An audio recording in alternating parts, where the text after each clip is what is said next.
BJP Nupur Sharma को दिल्ली के वजीर आला का दावेदार बना सकती है।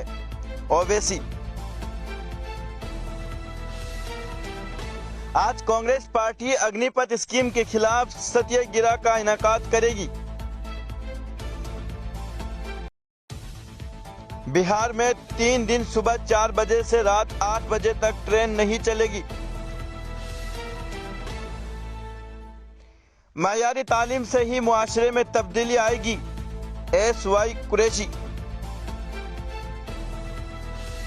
कराची की अदालत ने आमिर लियाकत का पोस्टमार्टम करवाने का हुक्म दे दिया। जामिया मिलिया इस्लामिया की VC के साथ NCC कोर कमांडिंग ऑफिसर्स की मीटिंग। नीरज चोपड़ा ने एक बार फिर तारीख रकम की, फिनलैंड में गोल्ड मेडल जीता।